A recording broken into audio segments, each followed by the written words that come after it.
Hello, people. Today I have with us an oldie but a goodie. This is the high-grade Guntank from Mobile Suit Gundam. It is one of the first 3 Gundam mobile suits in the Earth Federation's arsenal from Project V. There's a lot of history to this one. It is so cool, so cheesy. I absolutely love him. He's great. It's also one of the easiest HGs to put together.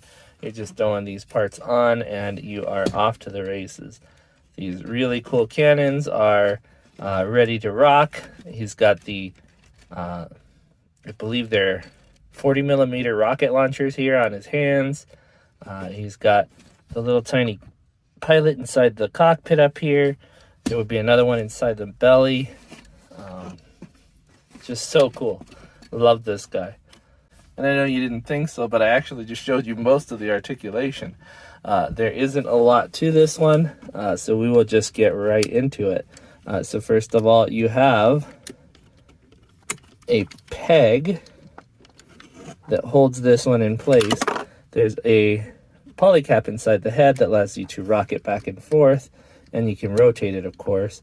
So you do get quite a bit of dimension there, but realistically it's not a lot, even for an older kit. Moving on to the shoulder cannons, these massive things are attached by one polycap down here that allows you to move it up and down, and because it is on a polycap, you can rotate it on that axis there. Be careful with that one, it can snag on the shoulder armor here, the neck guard, whatever you want to call it, but he is ready for action there. Moving on to the shoulder, there is a long peg that connects this side over here. You can rotate on that. You can move it up and down, and the shoulder armor actually moves up and down too. So polycap inside this one that lets you go up and down here and rotate. This one is just pegged, smushed together, and then you go ahead and move it up and down. There's 2 holes on the side of that one that allow you to do that. You have a rotation, here at the arm, at the mid arm, and then you have a polycap inside there which allows just the slightest amount of motion. You see that right there, and then another one down here which allows you more. Down at the waist there's a polycap up inside this chest section which allows you to rotate this one here, and this one here is attached to the waist section, but if you pull it down you can actually articulate it just a hair, but I would recommend keeping it upwards. If you do pull it down, it does have an awkward gap, so I would leave that one be. And that, believe it or not, is it for the articulation. The treads don't move, they're solid state here. They come off in one piece like so. That unwraps the whole thing, so you just make sure that those stay in close together here on one of these wheels that don't rotate. As far as extras on this kit, there's a couple extra polycaps, but that is not much to write home about. This one is just a what you see is what you get kit. And with a size comparison in mind, I'm going to go ahead and lower one of these cannons so you can see how high it is normally. The other one is going to go ahead and stand up. You can see it gets quite tall if you let that one stand up. And first off, we have my high-grade Gundam. This one is the GBN base Gundam. He is quite a bit taller than the normal Gundam, so remember that. But as it is also still a lot taller than the gun cannon here. Sorry, Guntank here. Here he is standing next to the Alto from 30-Minute Missions. Now, these 3 past kits, the Guntank, the Alto, and the Gundam, are all in 1/144 scale. And because we're looking at something from the 1-Year War, and I happen to have him out here, here's a Zaku 2. This is also a high grade, so just like the others, he would be right at home with the Guntank here. And my first outsized model here, this is a 1/100 scale Jinrai from the Frame Arms series. Here is the Architect from the Frame Arms Girl series. She is in roughly 1/12 scale.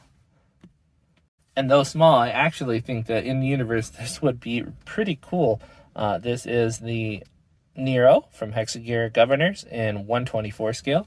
But like I said, in universe, I think a friend like this wouldn't be out of question. maybe a little bit more utilitarian looking, and I think you would have a good companion for the Hexagear Governors. And along the same vein as the original Gundam, this is the Alex, which was an evolution of the original Gundam. So it looks right at home with the Guntank here. But this one is Master Grade Alex in 1/100 scale. Now, that's it for the size comparison, but I wanted to talk about this guy in general. I happen to really like the Guntank in the anime. I think he was one of the underrated little guys. He did really help when the show was going on and he needed to get into action. The pilot, Hayato, was really great. I just really like this one overall. It was one of the reasons I bought Gundam to begin with. I actually saw Gun Cannon first. I really liked the way he looked. He's a little more cheesier than this one. And that's saying a lot because this is a pretty cheesy design. It's like a mecha attached to a tank.